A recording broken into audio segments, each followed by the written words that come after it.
I'm not an overnight success. No one is. Here are some examples of my behind the scenes work. So this video is essentially piggybacking off a video I watched from Hamza today. He put it out about 10 days ago, but I only just got around to watching it. And he implied that there's no such thing as an overnight success, and that any overnight success that you do see was years in the making, which is 100% correct. Now I'm going to throw in my 2 cents on this topic. So Hamza was saying something about how he started mainly uploading his videos in like May of 2020 or something. So it's taken him like a year and a half or whatever before he really started to blow up. I think it was even less time than that. And he had that one viral video on how to build an aesthetic body, which really got him off the ground. At least that's what I believe he was saying. And he was also mentioning how most of the people who are watching him now have only just sort of started to see him pop up. And he's like, no, this wasn't an overnight success. There was a lot of behind the scenes work in years past. Now, that's exactly the same with me. Now, obviously, he's got a huge ass business and I don't, but I'm at a pretty decent spot. Like, I've laid a pretty decent foundation for the rest of my life to springboard off of. And I'm going to briefly run through it in this video. So in 2015, I started uni. I did the usual sort of expected work. I didn't do any of the unpaid internships or volunteering for uni clubs or getting any extra special credit on my resume or anything like that. I was just doing the subjects because back then I assumed that, well, as soon as I have a degree, well, no one else has a degree and I do. So surely employers will hire me. But that's not even close to how it works, and I didn't know that at the time. But the point is, 2015 wasn't terrible. It was a pretty, I guess, standard year. Nothing stellar, but nothing too terrible. Like, it's not like I flunked any units or anything. Unlike the following year. So in trimester 1 of 2016, I only picked 3 units because I believe I wanted to gym a bit more. Now, I'm not exactly sure if that was the reason, or it's because the 4 units in the prior years were a bit tough, and then this year I was doing some more difficult units, so I figured I'd do less of them, so the workload would be easier. Which it was, but I still ended up failing one of the units. So I'll backtrack a bit. For the Bachelor of Commerce degree I did, you can do up to 4 units per trimester. And obviously each unit you pass is 1 unit towards your degree, and you need 24 total units. So at the end of 2015, 2 trimesters of 4 units, I had 8 units. So I was a third of the way done. In trimester 1 of 2016, I had passed 2 units, whereas most people had passed 4. So I'm 2 units behind them now. And from a yearly perspective, I've technically made half the progress they have, because everyone else has made 4 units of progress and I've made 2. And now we fast forward to the end of 2016 trimester 2. I failed 3 out of 4 units. So I had passed 1 unit for trimester 2 of 2016, where most people had passed 4. So I had only passed 3 units in 2016, whereas most people had passed 8. So I am significantly further behind everyone else. So we'll take a pit stop here for the moment. So 2 years into uni, and I'm only 11 units in, whereas most people are 16 units in. So I'm 5 units behind everyone else, which is pretty bad, considering it's not like 16 units is exceptional at this point. 16 units is the norm. Now, to make matters worse, other people have started getting like study abroad tours and internships and extra credit on their resume through participating in university clubs at this point. And at that point, I just had no drive. I just couldn't be bothered. Once again, I had that same mentality of, well, I'll have a degree, so surely someone will hire me. which, yeah, that's not how it works, unfortunately. You got to do a lot more than that. But that's fine. It weeds out some competition. So let's start 2017. I do 4 units again because I'm trying to make up for lost units. I'm like, well, I'm not going to, do less units because it's less units I'll obviously pass. So to make up for it, I was only doing a 3-day-a-week gym routine. Now, you definitely can make gains on a 3-day-a-week gym routine, but for me personally, I just find 4 to 6 is the sweet spot. Obviously, if you do a 4-day-a-week gym routine, each session will be a little bit longer to make up for the lost volume. Whereas if you do a 6-day-a-week gym routine, the workouts will be a bit shorter since you can spread out the volume across more days. But the point is, I have cut back on my gym, which is one of my focuses. It was probably my only other focus at the time, actually. I cut back on my other focus to try and focus more on uni. So you would assume I would have done well this trimester, hey? Right? Right? So before the dramatic reveal of my grades are released, between finishing the exams and receiving the marks, I had traveled to Denmark for a study abroad tour. Now, I had just happened to walk past this little, stand at uni one day, and they just happened to have these brochures, and it was for advertising this study abroad tour at a university in Denmark, and it was the first time that the university in Denmark had actually collaborated with another university. Now, if I had my usual 2015 mindset, I would have just walked past it. But I actually did a unit in late 2016. It was the only unit I actually passed, and it was the only unit that didn't have an exam. Now, this unit was basically a life preparation unit in regards to university and getting a job and whatnot. So we did practice job interviews and create a LinkedIn profile and stuff like that. It didn't go into as much depth for how to pass a job interview or doing your resume or anything. It was a really brief 101 course. Now that will become relevant in 2018, but I'll get to that when I get to that. But one of the other things they taught in this unit was finding jobs that were in demand according to the government, because, the government tends to regulate these sort of things. If they don't feel there's a need for something, they won't fund it as much. Just look at, nursing and teaching. They tend to fund that a bit. Obviously they are probably underfunded, but at least they're pumping some money into that sector. But I originally had enrolled in an economics major because I really enjoyed that in high school. And I was like, surely there's some job in economics that, I can go for.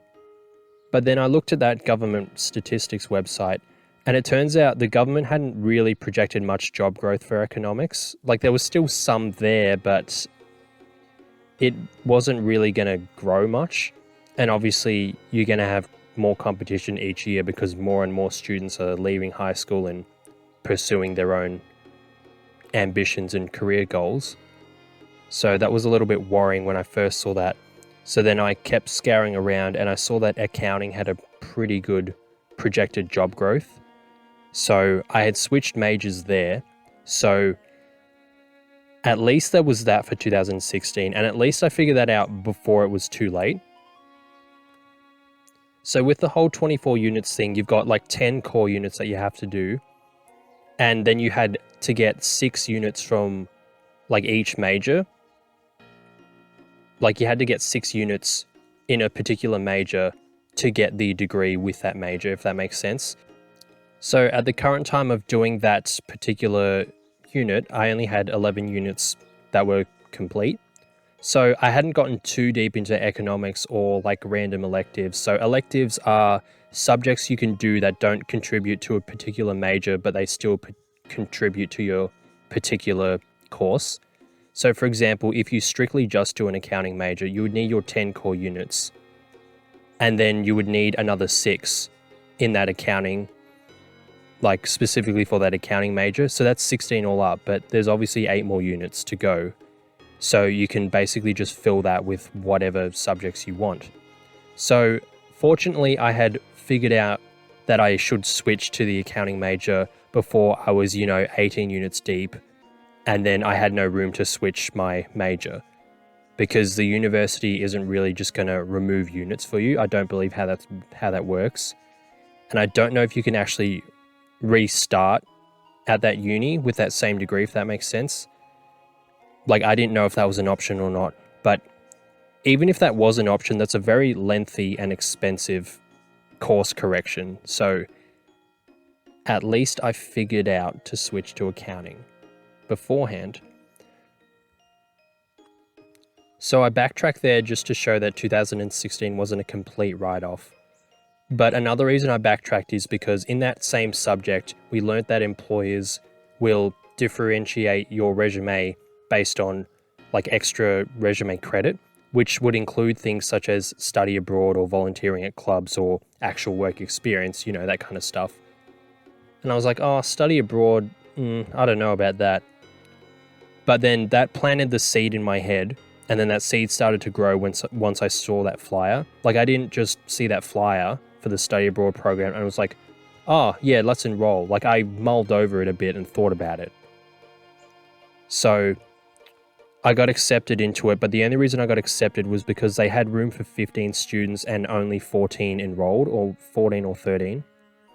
Because you needed a weighted average mark of 60 or more to go on these tours, and mine was 53 at the time. Like, I'm averaging barely a pass. Like, how bad is that?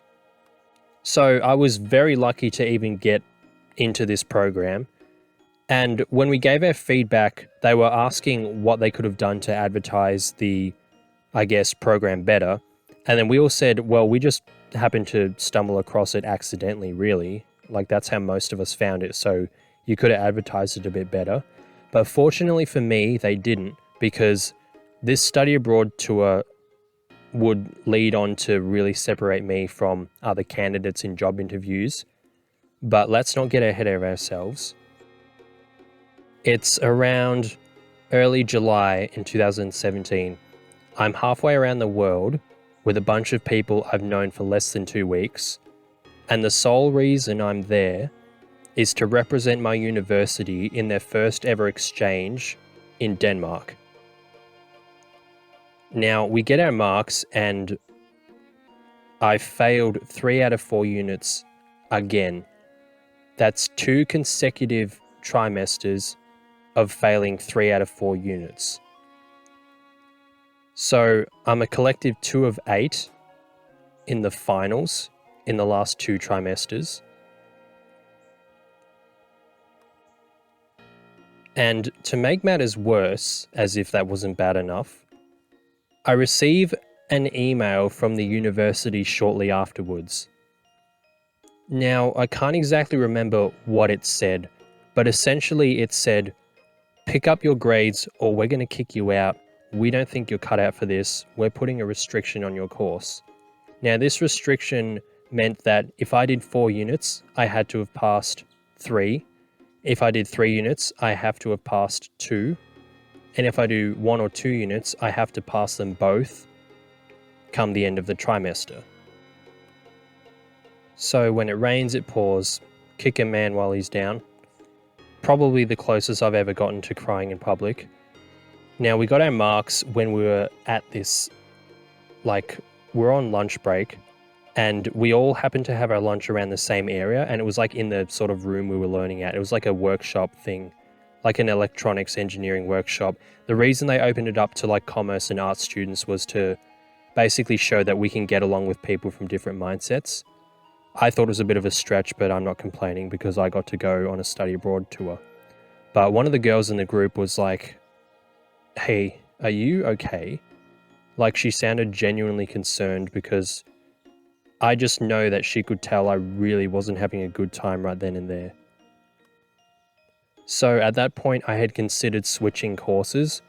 Back then, still now, but back then I was really into the whole gym thing. Not that you could tell by my physique, but I was contemplating going to a different university that was like 2 hours from my house, whereas this one was like 30 minutes from my house.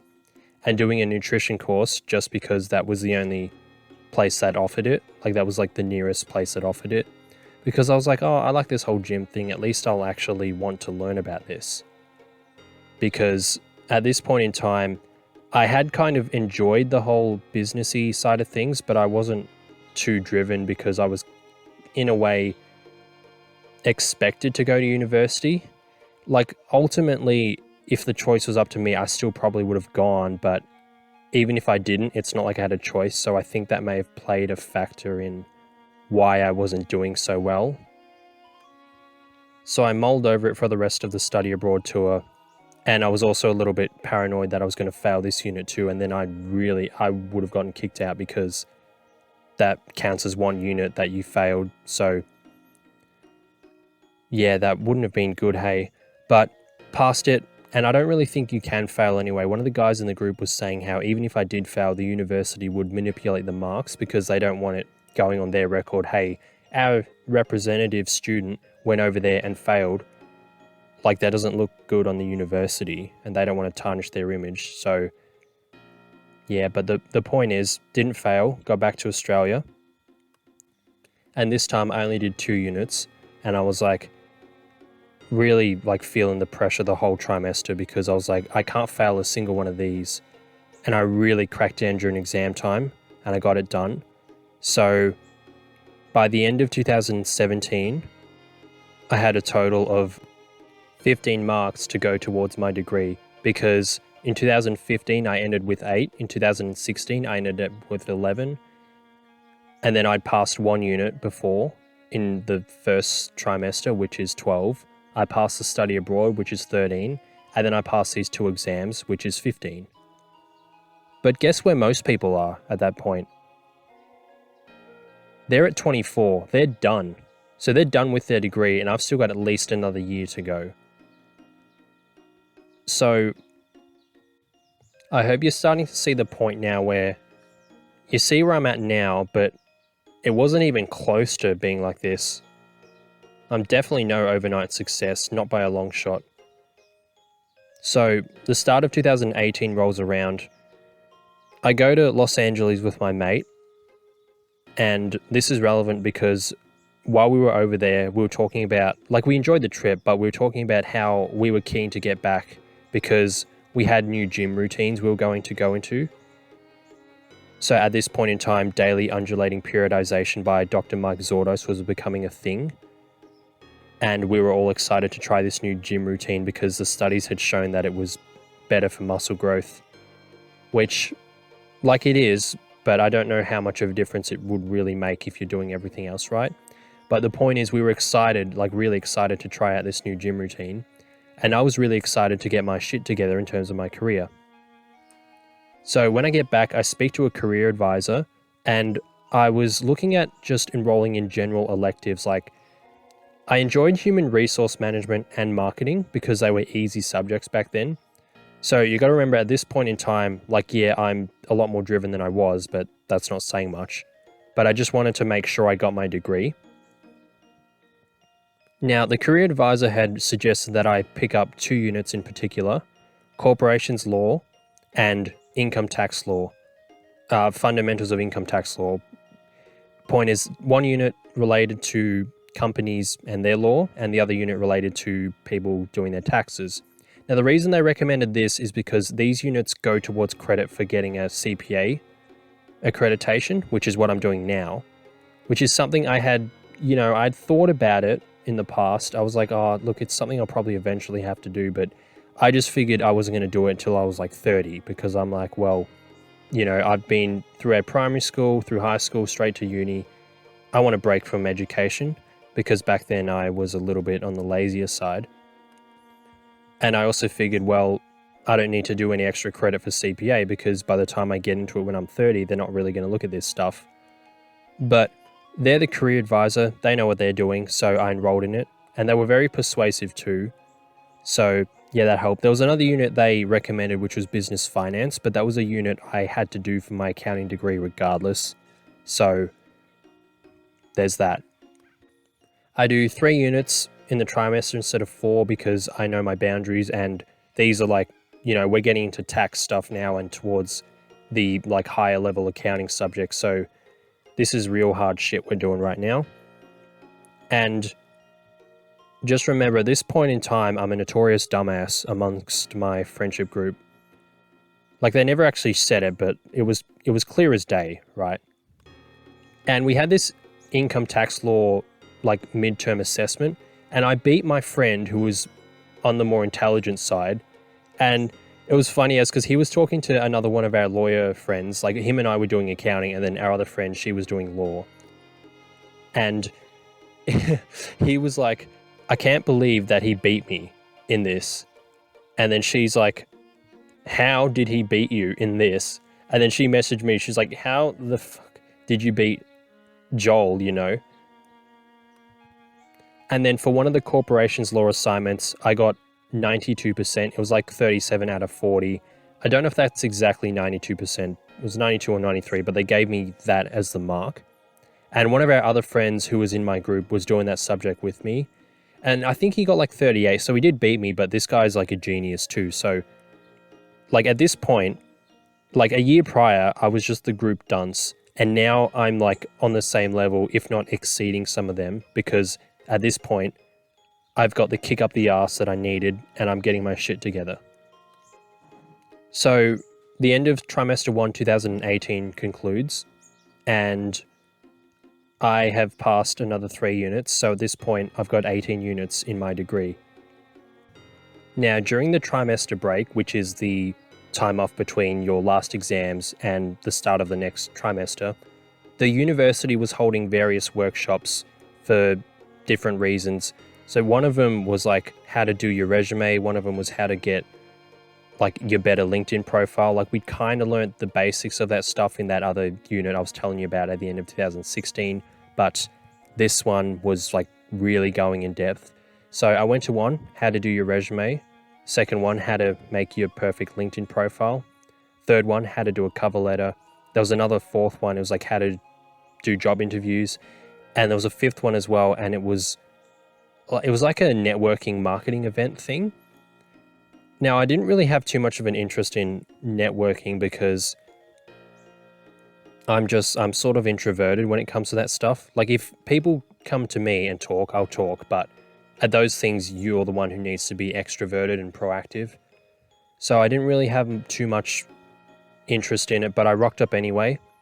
And then I made a couple of connections that kind of just know my name now and I kind of know theirs. It didn't really go anywhere. But what it did was it put my name on the university register because what they do is they tend to more so help students who they can see are actively giving a crap about this. Like they're willing to rock up on their holiday to do extra work, that kind of thing. So that eventually helped me out later on. 2018 rolls around, I do 3 units again. They're not as full on as the tax units or anything, but at this point in time, I'm starting to get job interviews. So I remember I was at the gym one day and I got this missed call from someone from the university club. It was like, I missed the call, but then it was like, please call voicemail. I remember hearing it and I couldn't believe it. It was someone from the university who was basically asking me if I wanted like this job. Like obviously you would have had to apply for it and do the interviews and all that. But something like this had never happened to me before. You got to think like around 14, 15 months prior to this phone call, I pretty much almost got kicked out of uni. So this was pretty overwhelming for me. Anyway, I'll cut a long story short in regards to that.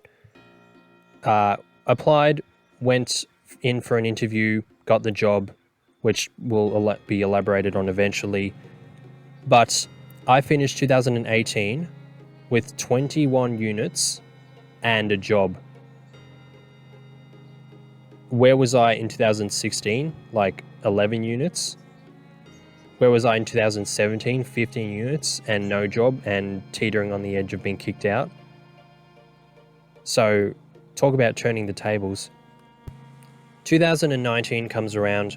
Now, I enrolled in the summer trimester for this particular year. So technically I started in late 2018 with this extra study, but The reason I did was because the sooner I got this degree done, the sooner the boss at this current job would put me on full-time, because it was only part-time at this, point in time. So during the summer in January of 2019, I was working. Here's a rough outline of what my schedule looked like. Monday was basically a day off, but it was like a huge gym sesh. And then after gym, I would go to my university, have my prepared meals and all that. And then I would do some study beforehand. But then that night we would have one of the lectures for one of my subjects. And that's basically my whole Monday. Tuesday, I would go to the gym again, and then I would work 3 to 10 at Woolies as per my contract at the time. Wednesday, I would wake up, no shit. I would start work at 8:45 and finish at 5:15 at my new part-time accounting job.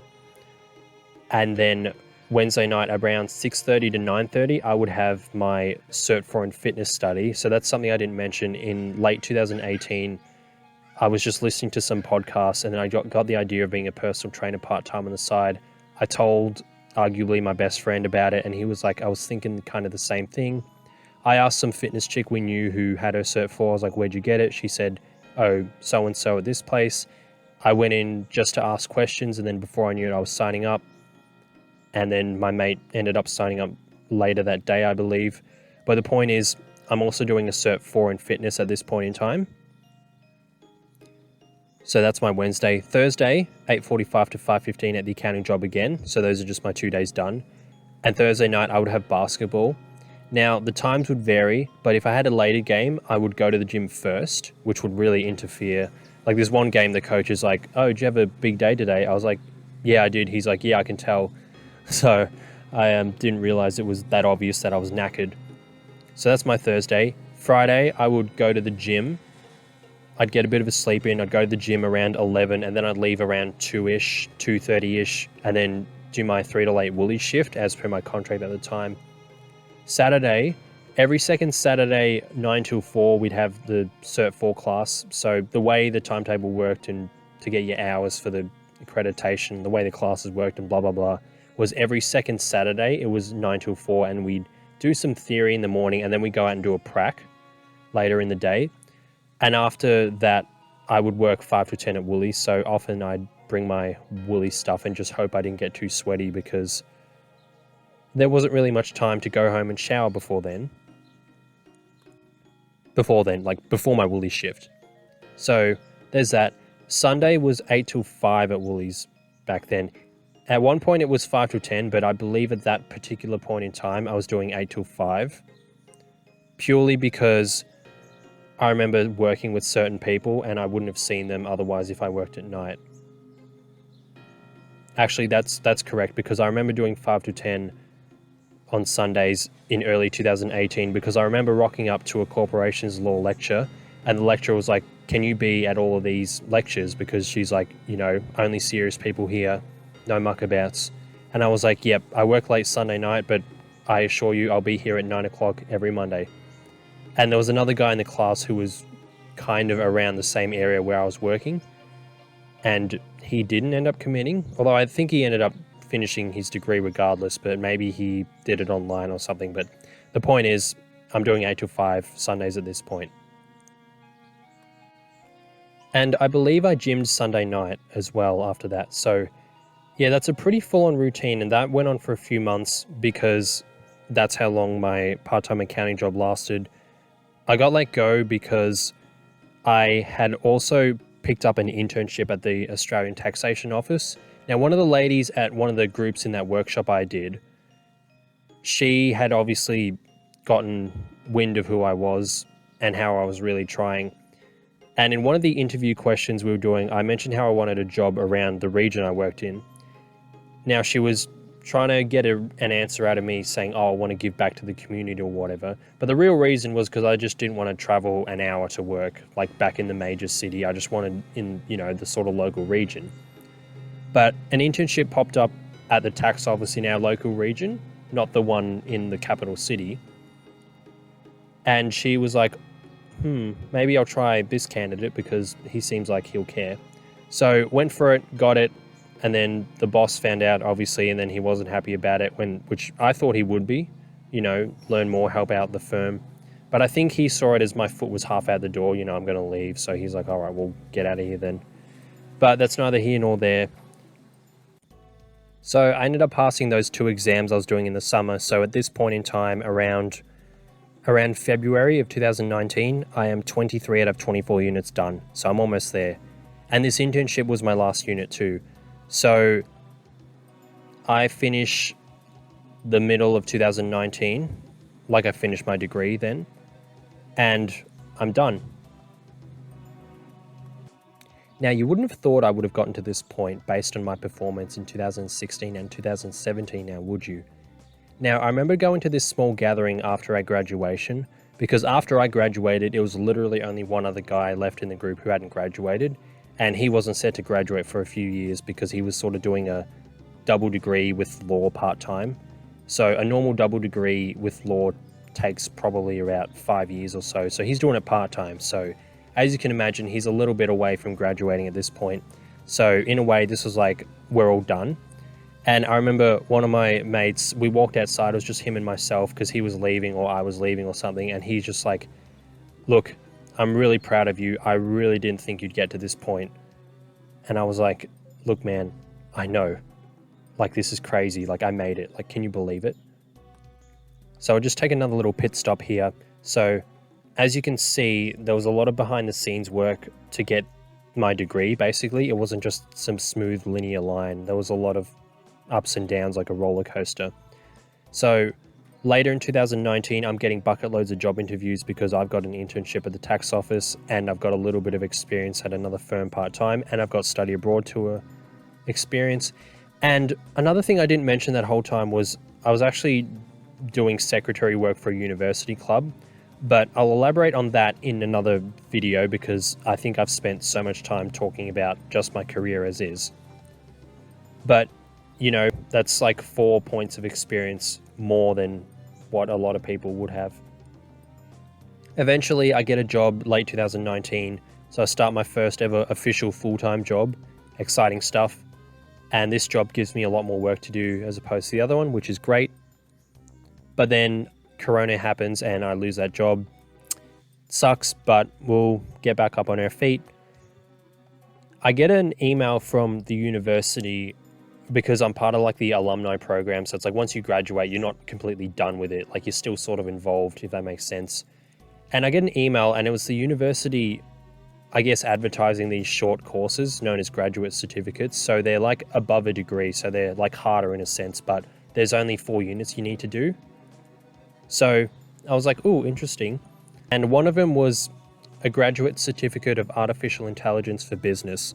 Now, this relates to my degree because, as you can imagine, a bit of accounting work slowly getting automated. Some people think we're all going to lose our jobs. That's not how it works. We work side by side with the advances in technology. Back then, in 1985 or whatever, you'd have a long piece of paper with your audits and stuff. Now it's all done on the computer. The computer doesn't really do the whole thing. You still need an actual accountant for it, if that makes sense. And the government had drastically cut the costs of these courses because they're like, well, we need these are going to be in demand. Kind of like that subject I was saying about in 2016, how the government would fund certain areas where they believe they need jobs. So I went back to uni in 2020. Now this time I went all out. 4 units, 4 advanced units. So I had never done anything this hard before. Now, at this point in time, I was only really working 24 to 32 hours a week, and I had my home gym, which will be elaborated eventually on one of my videos because I need to circle back to the original point of this video, which is there's no such thing as an overnight success. Anyway, all goes well. Pass it with flying colors because I'm rewriting the wrongs of my past, making up for all the mistakes I made in my bachelor's degree. I finished with a 78.25 WAM, which is pretty damn impressive. That's basically almost averaging a HD. So not bad if I say so myself.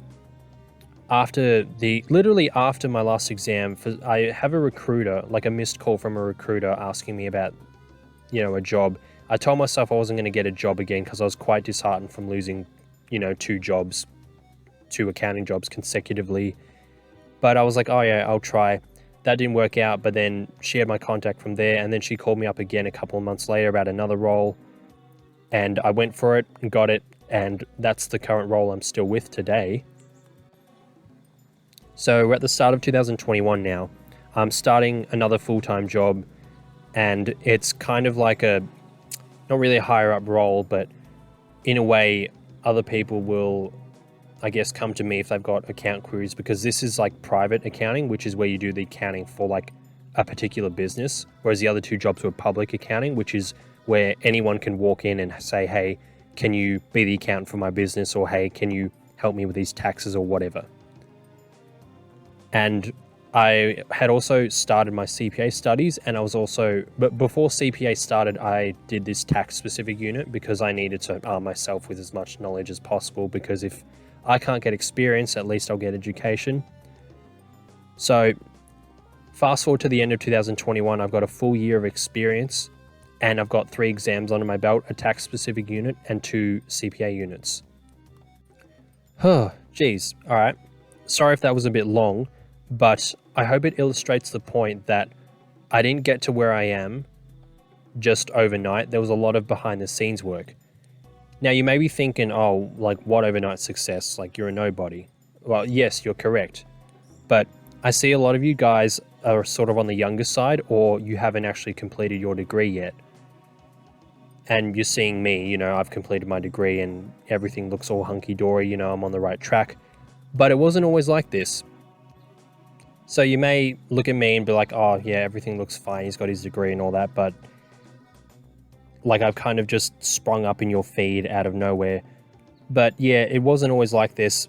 I've honestly been at one of the higher levels for a while now. Like I've had my degree for, well, more than 2 years at this point.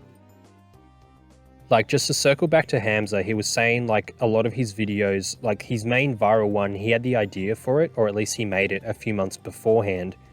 So when that video popped up and he started to blow up, he's like, well, that was a few months in the making. Now, the videos on my channel that you guys like and watch, I didn't make them really overnight either. Like a lot of those ideas have been sort of brewing in my head for a while. And as well as the fact that I'm talking about all this stuff, like I didn't make up that whole story of my degree and stuff. That's what happened to me. Like that didn't happen overnight. So that was just basically a story time of my degree or my career, of how I got to this point. There's a lot of behind the scenes work, a lot of setbacks. Nothing was handed to me on a silver platter. But now I want to give an example of some other behind the scenes work, and no, this won't be as long as what I just went on. So yeah, I apologize that was long, but I think a lot of you would need to hear that. Like there will be setbacks, but as long as you persevere, you will get through. So my past few days. So it's been sweltering hot here in Australia, in Victoria, for the past few days. And you want to know where everyone was? They're at the beach, or they're at some pool party with some of their friends, just drinking themselves stupid. Now that's fine and all that, have fun. But I'm out here grinding, and I'm out here getting a couple of days ahead. If you want to enjoy yourself, that's fine. But the problem is, in the future, when I'm not even several steps, several leaps and bounds ahead, you might be scratching your head wondering how I got here. Well, I'm putting in all these behind the scenes work, and none of this is an overnight success. So it's currently Tuesday at the time of recording this audio. Now on the Saturday, I worked 8 till 5 at my part-time job. And after that, I went to the gym for an hour and 40 minutes and I did an upper body workout. And according to Snapchat and social media on that Saturday, everyone was either at the beach or some concert in the area. Like, I think the Veronicas were playing, based on what I saw on Snapchats. Like, I like the Veronicas and all that, but, you know, I was grinding, they weren't. Sunday, I worked 7 till 4. After that, I went to the gym. I had a leg workout for an hour and 20 minutes. And the reason it was shorter than normal is because I'm trialing this new routine and I'm slowly getting into it. Plus, since it's been really hot, it's been really hard to have a proper night's sleep because my house doesn't have an air conditioner. And my room gets particularly stuffy for some reason, no matter if I have the door open and I have the windows open. Like, I'm not sure what it is, but point is that contributed to the shorter than usual gym session. So after I got home, I did some meal prep, so I cooked all my red meat for the week. Whereas most people just buy junk food throughout the week, you know. So that's what I did on the Sunday that just passed. Now, according to Snapchat, everyone was at a pool party or a friend's house or the beach again. So my weekend, 18 hours of work, 2.5-ish, bit more than that, hours of gym. Yeah, more than 2.5. Point is, work in gym and meal prep, and everyone was at beach or concert. Now, I mean, they may have meal prepped themselves, but based on the alcohol they were drinking and the other food that they were eating, I don't think they're in the meal prep game. So Monday, what I did yesterday, I worked 8 till 4:30, and I did a lot of investment study as well on the side. There was a fair bit happening, and there was a fair bit of like news in terms of investments. I'll show some snippets of my Instagram on screen, and basically it's just some like stock market info that was relevant at that point in time.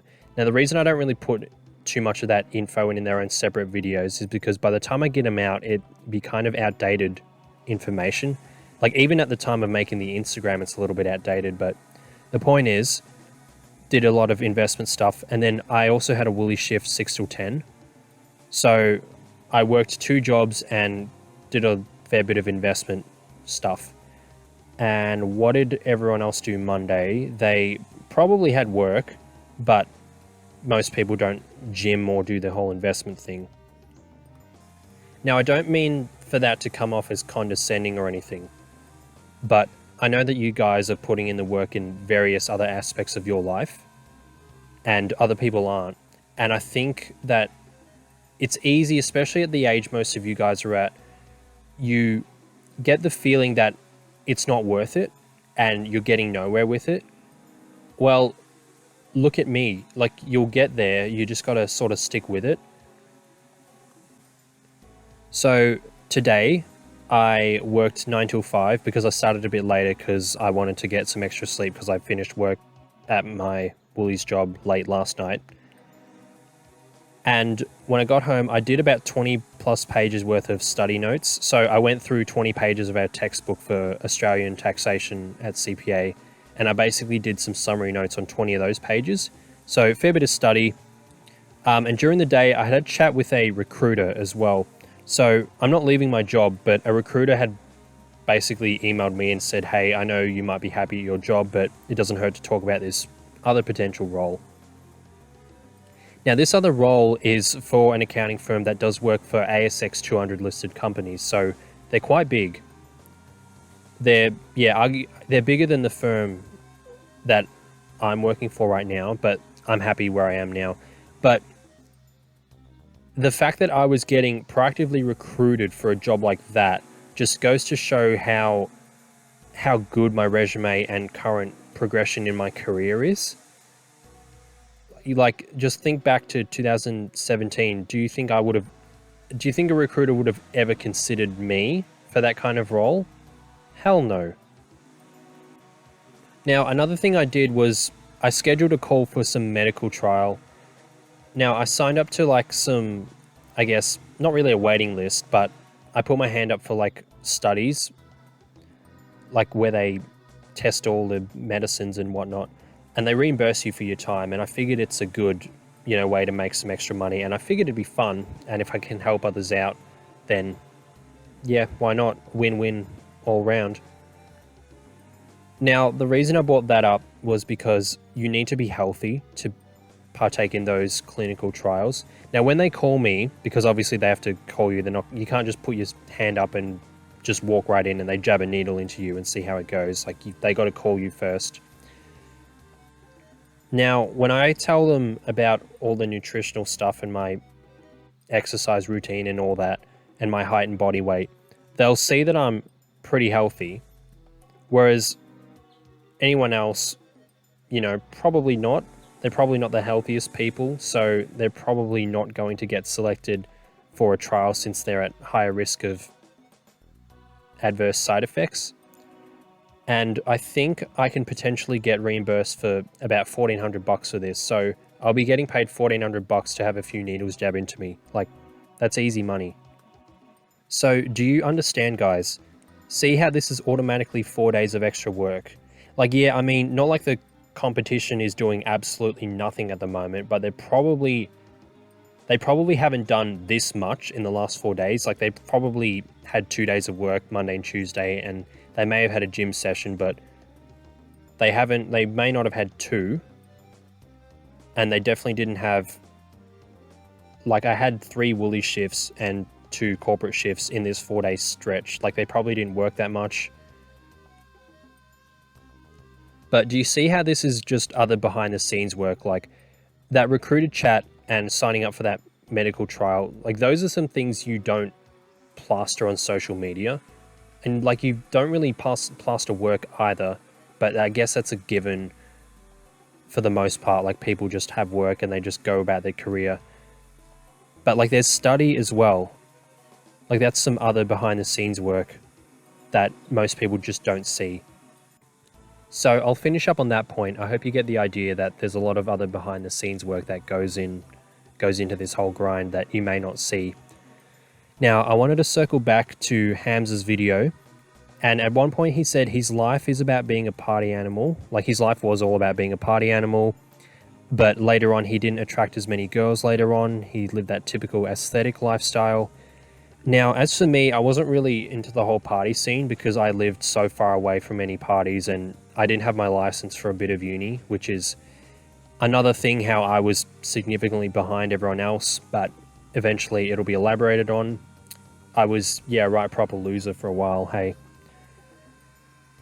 Now, no party for him, but he said he attracted less girls later on. I noticed that too with myself, so I haven't really spoken much about experience with girls on this channel at all, but I wouldn't have any problem getting matches on Tinder or like trying to hook up with a girl at the club. That wasn't really ever a problem for me, but I noticed it kind of tapered off towards the end of my degree. Now, my physique was actually getting better towards the end of my degree, but I feel that I was putting myself out there less. So I don't know if that's what happened with Hamza's situation, where you're just putting yourself out there not as much. That little tangent wasn't ultimately related to the point of this video or the topic of the video, but I wanted to just mention it since he did bring it up in the video. And this video is essentially piggybacking off his idea, because I read through the comments and then a lot of people were like, oh yeah, I'm getting a bit discouraged, like all this work, I don't know where it's going. Like, it'll get there, trust me, it'll get there. So anyway, another thing I'll mention with that party thing was, putting yourself out there. In year 12, I went to this one party in particular, and one of my female friends had introduced me to some of her other female friends at that party, who I didn't really talk to for the rest of the night, but it was just a, hey, this is my friend, blah, blah, blah. And then they're like, oh yeah, are you so-and-so, like my name? And I was like, oh, yeah, I am. Like, these girls knew who I was, and I'd never heard of these girls before. Like, it was such a weird feeling. Yeah, not really ultimately related to the whole topic, but it's somewhat related to the whole party thing. But anyway, we'll move on. Another thing Hamza mentioned on was focusing on a few areas. I think he was talking about a book in the video, how it's just you focus on one thing, and he was like, nah, focus on a few. And I 100% agree. If you focus on being perfect in one area, you miss out on being very good at others. So Hamza also said in the video he focused a lot on aesthetics at some point in uni. Now, I did as well for quite a bit, which, again, I'll elaborate because this video is going to be long enough as it is. But it was funny, at the points I was focusing on it, I didn't really get anywhere, but that's because I didn't really have the sound fundamental gym knowledge. But yeah, anyway, another thing I want to touch on was yeah, that's another thing I wanted to touch on. And how Hamza said that he can't really passively focus on this, on, you know, getting aesthetic, and neither can I. If I passively focus on it, it doesn't really get anywhere, whereas, you know, some people have better genetics and they just grow quicker. So I guess you can use that as a point to say the whole overnight success thing. Like we have to proactively focus on gym behind the scenes before we get anywhere with our physiques. But anyway, yeah, we'll move on.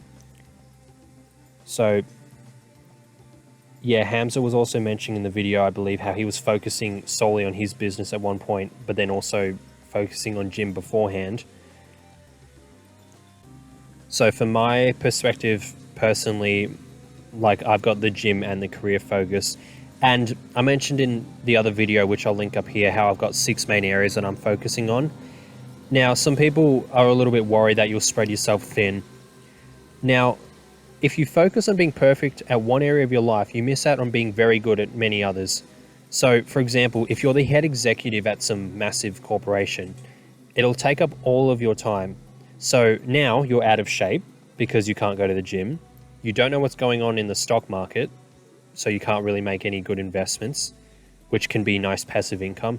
Now, arguably, if you work for a certain firm, you might need to look at investments in the stock market. It might be part of your job, but you know, we're just going to pretend that that's not a thing for this example.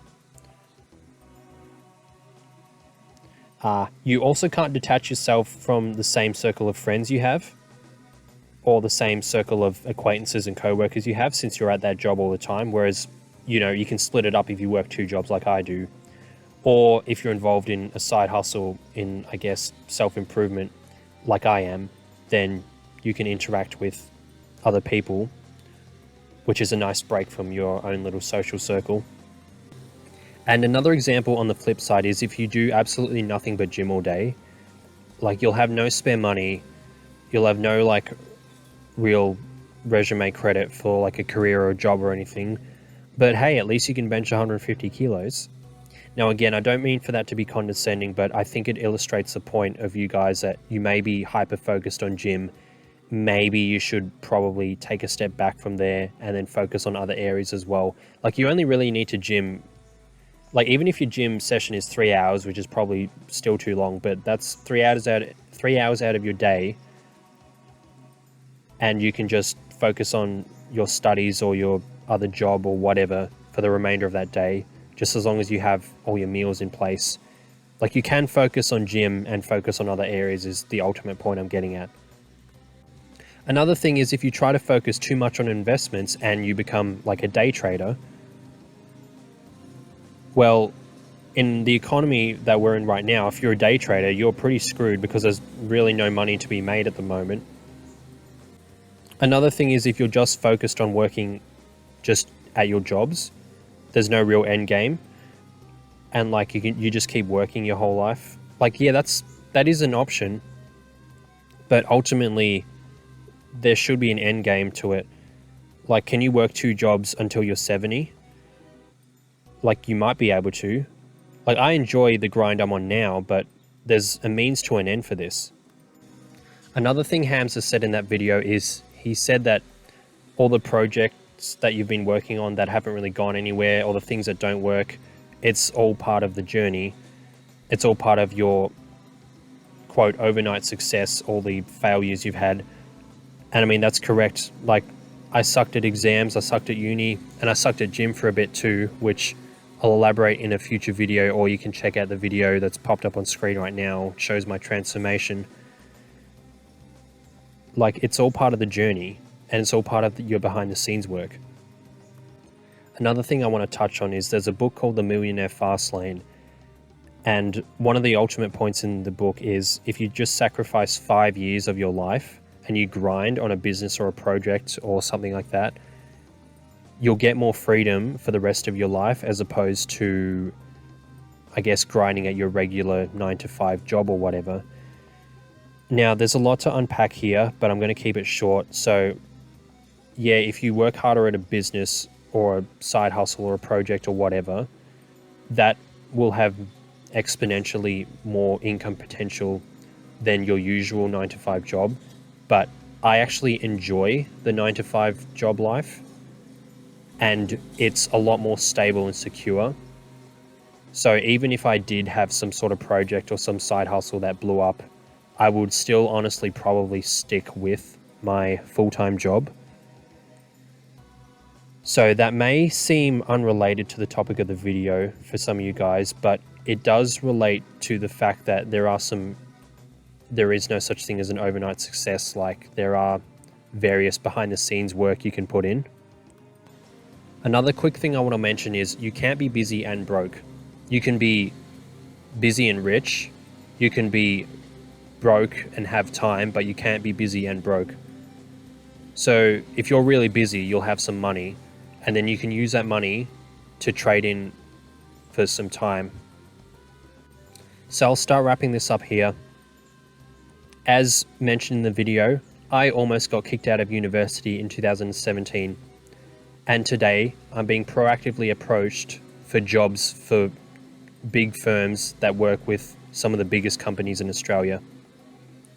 The recruiter said, and I quote, "They'll have a look at you, potentially something down the track." Now, this is in regards to me saying I'm not interested in the role at the moment, but I may be later on. Like, he already knows that they'll actually consider me for a role in the future. Now, was this overnight? Did I just happen to get a call and say, "Hey, want a job at a big ass company"? No. That was like a 5-year turnaround. Time is going to go by just as fast or just as slow, whether you're doing this thing or not. So you may as well incorporate the grind lifestyle into your current lifestyle and find a way to enjoy it. Trust me, you are getting close. The J-curve of success is approaching. Keep at it. How can you not be ahead? You're doing the work in the right direction.